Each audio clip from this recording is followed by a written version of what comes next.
सिद्धांत सरस्वती गोस्वामी भगवान की जय। अनंत कोटि वैष्णववृंद की जय। नाचार्य श्रील हरिदास ठाकुर की जय। श्री कृष्ण चैतन्य प्रभु नित्यानंद श्री अद्वैत गदाधर शिवासादि गौ भक्तवृंद की जय। श्री श्री राधा कृष्ण गौ गोपीनाथ श्याम कुंड राधा कुंड गिरिवर्धन की जय। वृंदावन धाम की जय। नवद्वीप धाम की जय। गंगा माई की जय। यमुना माई की जय। तुलसी देवी की जय। भक्ति देवी की जय। स्वामी भक्तवृंद की जय। All glories to the assembled devotees. All glories to the assembled devotees. All glories to the assembled devotees. Thank you very much.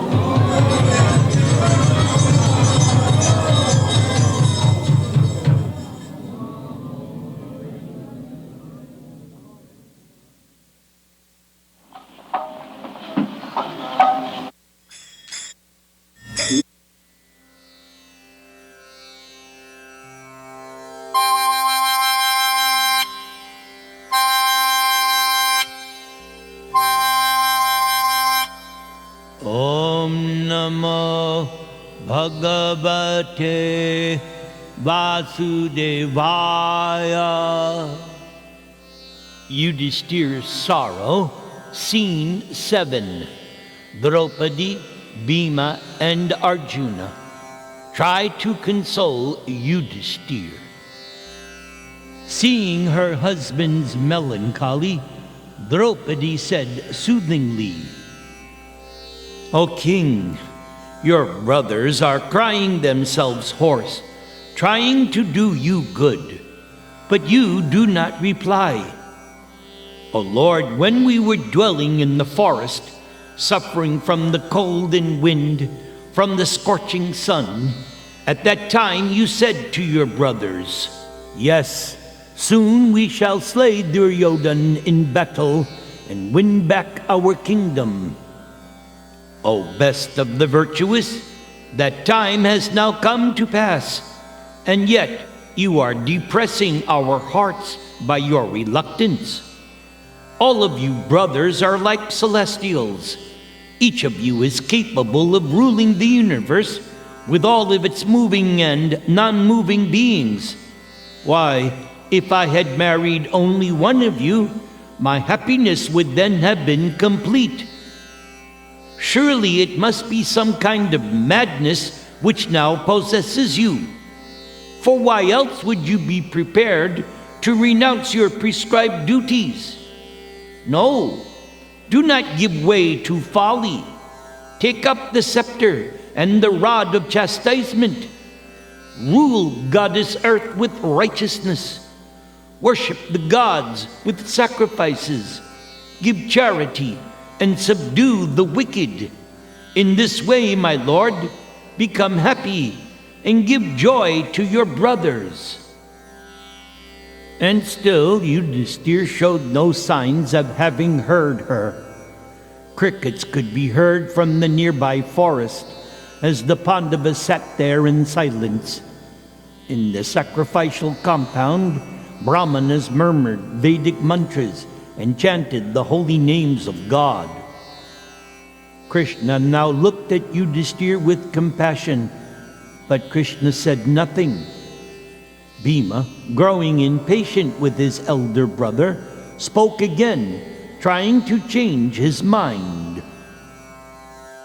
"Please forgive me, O king, but I cannot silently tolerate your weakness. Everything we have worked so hard to achieve is now being threatened by your bewilderment. Why, you seem to have lost your good sense. Surely you know right from wrong. So why are you hesitating to do your duty? You have never displayed such weakness of heart before, allowing yourself to be overpowered by sentimentality. Have you forgotten the car of his sins? Have you forgotten the ills afflicted upon us, and especially Draupadi? Do you not recall the miseries we endured while in exile, awaiting this very day? You have won one war, O king, but now you face an even greater battle, the battle with your own mind. If you were to expire before gaining victory in that fight, then you will have to take another birth and resume the battle until you finally win. Now Yudhishthira stiffened. Bhima's suggestion that he was not able to control his mind was indeed painful to hear. Now taking a deep breath, he replied, "O Bhimasena, I think it is you who is overcome by his mind. Surely you are afflicted by the sins of discontent, worldly attachment, greed, vanity, and ignorance. You urge me to accept this earth and abandon my desire for renunciation. But how will that satisfy my soul or even my senses? Desires for enjoyment can never be satisfied, and they stand as impediments on the spiritual path. Only those able to give up all such desires can attain life's perfection. One free from all desire becomes eligible to enter eternal regions of bliss. But those who remain entangled in the vain quest for worldly pleasure are most certainly obliged to remain in this world of suffering." Feeling now having been reprimanded, Bhima made no reply. Then Arjuna spoke again, reciting an ancient history from the Vedas concerning the famous king Janaka. He too had once decided to abandon his kingdom and wealth, adopting a life of asceticism in the forest. At that time, his wife had spoken to him strongly, bringing him back to the path of duty. She argued that although he wanted to leave the kingdom in a mood of detachment, if he were actually detached, then it would not matter to him whether he was a mendicant or a king. For if he still coveted material things, then even his mendicant's water pot and staff would become objects of attachment. Yudhishthira listened as his brother Vijay narrated the story. Yudhishthira enjoyed hearing the narration, even though he had heard it many times before. But it did not change his mind. There were many different instructions in the Vedas, each meant for a different time or circumstance. Considering the present situation, Yudhishthira remained convinced that renunciation was the only course possible for him. He looked at Arjuna with affection and spoke. "My dear brother, I know you are speaking with a desire to do me good, but your words do not touch my heart. Although you are most expert in martial science, you are not conversant with the subtler spiritual subjects. For unless you serve a self-realized soul, you cannot understand the true path of religion. Like Bhima, you see wealth and worldliness as superior to asceticism. But while the path of worldly duties does have its place, it serves only as a means to attain the higher path of renunciation. It is the soul which must be sought, and ultimately the Supreme Soul must be sought out, both of whom are quite separate from matter. Thus, all materialism must be utterly renounced."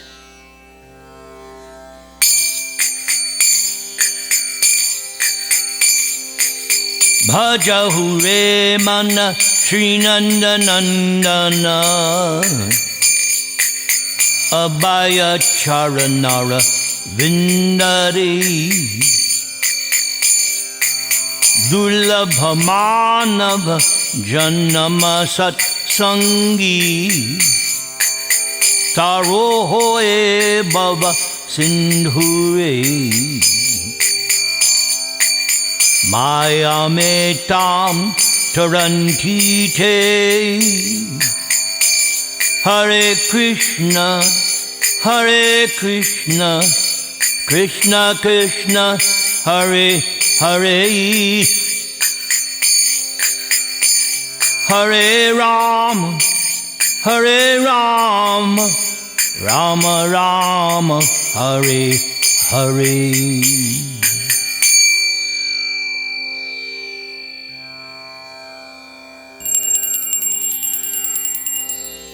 Scene 8. Vyasadeva, Narada, and Krishna tried to console Yudhishthira. Fascinated by the arguments between Yudhishthira and his brothers, the rishis smiled and nodded in approval as each one spoke. Then they looked at Krishna, who was also enjoying the discussion, but he chose to remain silent. Then one of the rishis, Devasthana, spoke to Yudhishthira, describing the life of an ascetic. He explained that even a life of asceticism was not devoid of action. Indeed, ascetics in the forest worked hard in order to perform sacrifices and worship the deities. Nor was it certain that even they would achieve perfection by their work. Devasthana said that the life of a pious king who performed sacrifice and carefully practiced his duties was no less religious than that of the ascetic brahmanas and no less likely to lead to the perfection of life. However, Yudhishthira did not respond. Vyasadeva also spoke at length about the duties and glories of Kshatriyas.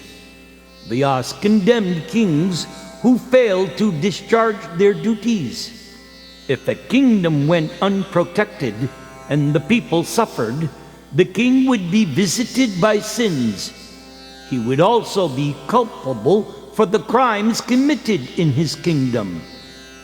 The right course for a king was to carry out the function of both ruler and protector, taking to renunciation only at the end of his life. However, Yudhishthira did not like to disobey Vyasadeva or the other rishis, but still he had no heart for the role of a ruler. Folding his palms, he replied to Vyas, "My lord, the thought of sovereignty, along with all of its objects of enjoyment, does not give me joy. I am still grieving. Hearing the lamentations of all the women who have lost their men, I cannot feel any peace."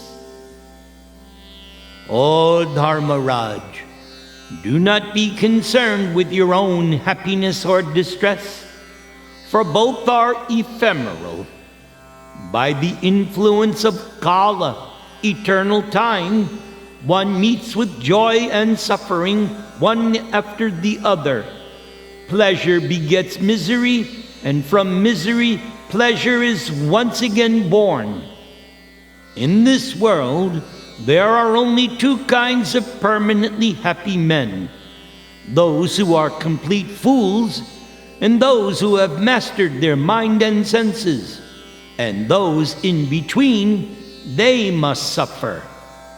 Therefore, a wise man abandons attachment and aversion, and simply goes about doing his duty to please the Supreme. Your duty is to rule this earth, O Bharata, and by performing that duty, you will gain undying fame and virtue, rising up in the end to the highest regions hereafter. Now Yudhishthira was torn. it was against his nature to deny the advice of the sages, but still his doubts persisted.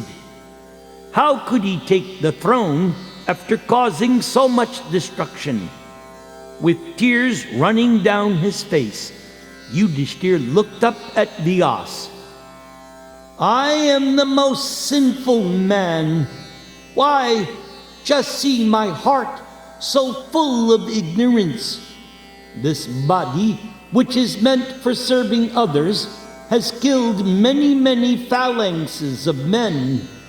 I have directly or indirectly killed boys, brahmanas, well-wishers, friends, parents, preceptors, and brothers. Even if I were to live for millions of years, still I will not be relieved from the hell that awaits me for all these sins. Although there is no sin for a king who kills in order to maintain his citizens or for some other righteous purpose, this injunction does not apply to me." Yudhishthira knew that for a king to kill while executing his duties was not sinful. However, Yudhishthira was not king when the war had been fought. All of the killing had come about simply to make him the king instead of Duryodhana. Such selfishness was surely sinful. O great Rishi, the path of sacrifice will not save me from the hell which now awaits me.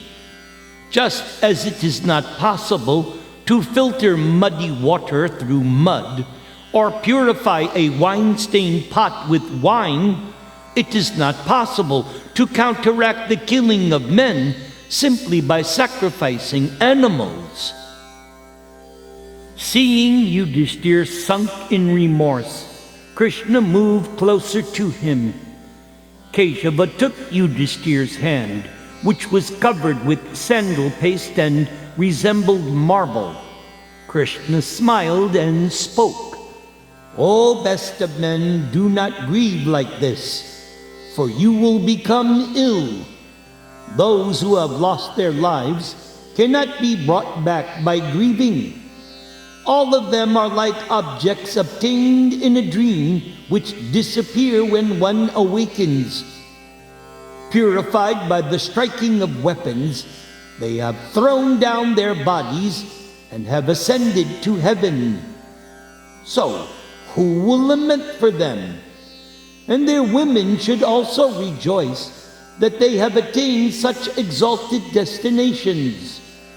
So now you should take your rightful position as emperor of this world." Next, both Narada and Vyas spoke. At length they tried to convince Yudhishthira to shake off his grief and assume the throne. But after everything was said, still Yudhishthira could not agree. He took up a handful of earth and let it run through his fingers. He wanted to please Krishna and also satisfy the rishis, but he felt stained by sin. He was not convinced that simply by performing his duty that would purify him. Now he looked up at Vyasadeva. "O great sage, surely it is true that one who performs his duties in accordance with scriptural injunctions does not accrue sin. This I understand, but it is the sins I have already committed that burn and consume me. How will I be freed from them? Having committed genocide, doubtlessly I will fall into hell. I think it best that I atone by abstaining from food and drink and reduce my body until my life heirs depart. Surely I cannot be released by any other means." "Oh, my dear Ajatashatru, there are many factors which bring about the death of a Kshatriya. Principally, the previous acts a king performs is the ultimate cause, but also there is the influence of all-powerful time moving under the will of God, which has decreed that Kshatriyas must die. You Pandavas had been nothing more than the instruments of Daiva, providence, the hand of God. Try to understand. Men like you do not go to hell. You have followed the path of the gods, so you will attain an exalted destination. Sometimes virtue appears like sin, while at other times sin resembles virtue. Only the learned know the difference. In your case, you should not fear, my dear child, for even if there were some irregularities on the battlefield, you should not fear. Only one who deliberately sins without compunction or regret is bound by the fetters of sin and falls into hell. And this was not your mood, for only with reluctance did you fight, and now you are repentant. That repentance alone will purify you. Still, you may perform, if you so desire, acts of atonement. Although your belief that you have been sinful is actually a delusion, still you may perform the expiatory rites meant for kings. Now Yudhishthira questioned Vyasadeva about the rites of atonement, and the sage described them. And when he was finished, Yudhishthira spoke. O holy sage, you have pleased me with your instructions. I now understand that there are methods of atonement which may help me. However, I still have doubts about becoming emperor. How can I ensure that I am not touched by further sin? Please tell me in detail about a king's duties. I need to be instructed how such duties can always be consistent with virtue. It seems to me that the acts a king must perform are often vicious and dangerous. After looking at Krishna, who seemed to light up the evening with his radiance, Vyasadeva replied, O king, if you wish to hear of morality and the duties of kings at length, you should approach Bhishma Dev, for I do not think there is anyone who exceeds Bhishma's knowledge in this regard. He has been instructed by Brihaspati in the heavens, as well as by the Sista and Chavana rishis here on earth. Bhishma has also heard from Sanat Kumar, Markandeya, Parashuram, and even Indradev. Surely Bhishma Dev will clear your doubts. Go to him where he lies on the battlefield, for Bhishma's time of death has not yet come. But hearing the name of Bhishma, Yudhishthira felt only more aggrieved. Tears now again sprang from his eyes. Oh, how can I approach the grandfather after I have killed him so deceitfully? Krishna then placed his hand on Yudhishthira's shoulder and said, O best of kings, do not indulge in grief. You should do what the holy Rishi Vyas has said. Go now to Bhishma and hear from him about your duties. With your doubts cleared by that great Mahajan, you should then satisfy the Brahmanas and your brothers and become emperor.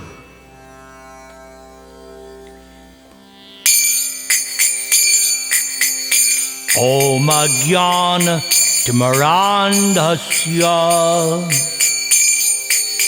Jnana Anjana Shalakaya चक्षुर्मिलितं येन तस्मै श्रीगुरवे नमः। नमः ॐ विष्णुपादाय कृष्णप्रेष्ठाय भूतले श्रीमते भक्तिवेदान्त स्वामिन् इति नामिने। नमस्ते सरस्वते देवे गौरवाणी प्रचारिणे निर्विशेष शून्यवादी पाश्चात्य देश धारिणे। त्रिनादपि सुनीचेन तरोर इव सहिष्णुना अमानिना मानदेन कीर्तनीय सदा हरि। हरे नाम एव केवलम कलाउ नास्त्येव गति अन्यथा। हरे Krishna Krishna Krishna Hare Hare Hare Ram Ram Ram Hare Hare.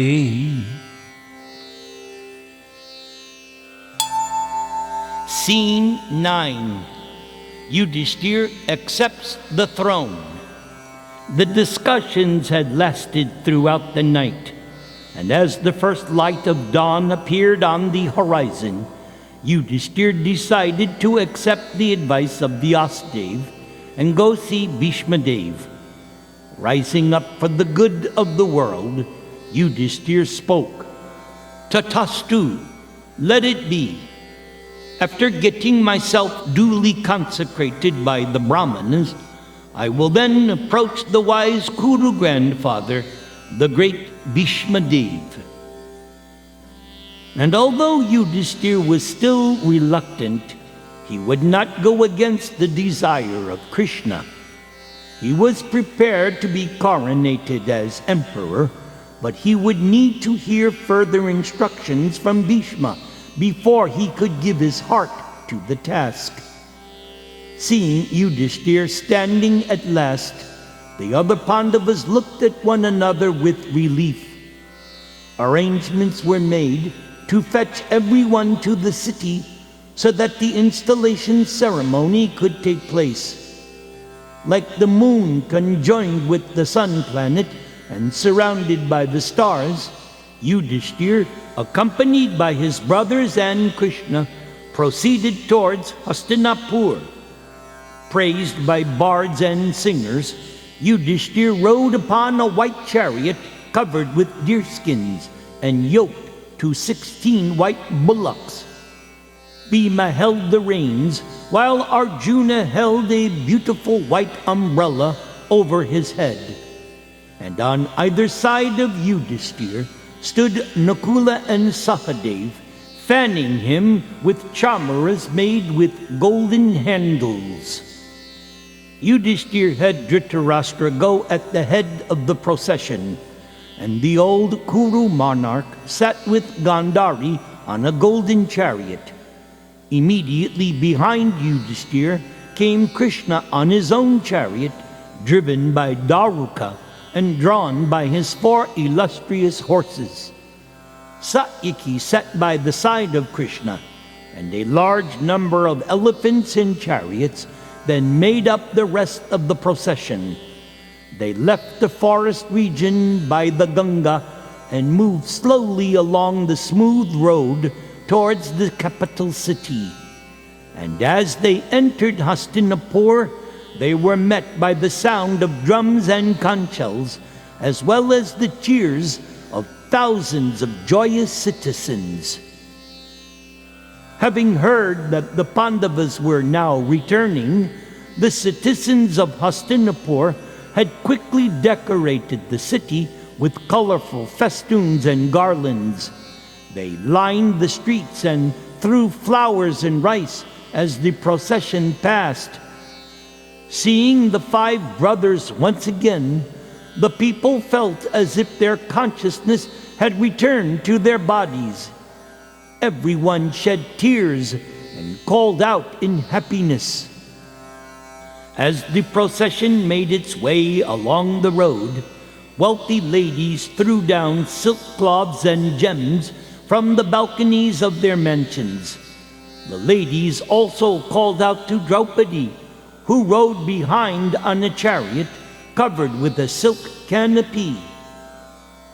"O blessed princess, you are indeed worthy of the highest praise.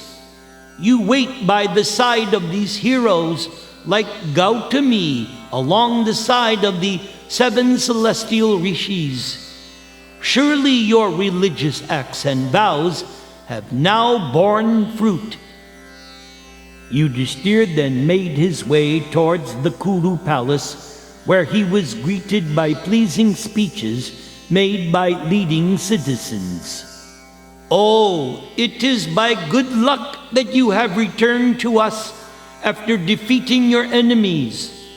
O best of kings, having regained your kingdom through virtue and prowess, may you ever remain as our ruler, at least for a century. Protect your subjects like Indra protecting the gods."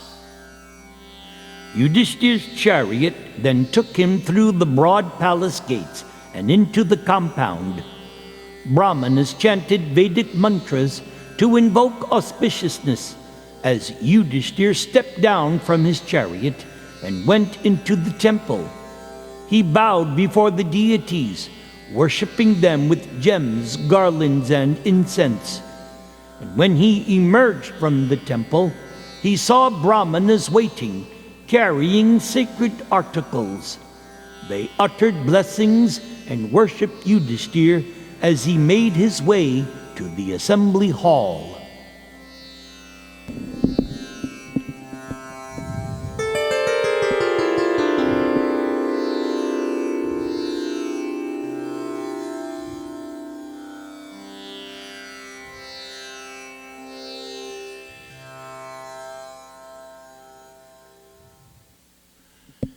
Today's class was dedicated to Nilambar Kishore Siddhar. He's the elder brother of Panchali Vashishta. So I promised the Vashishtas that I would dedicate today's class for him, and now we will especially dedicate these Nrsimha prayers.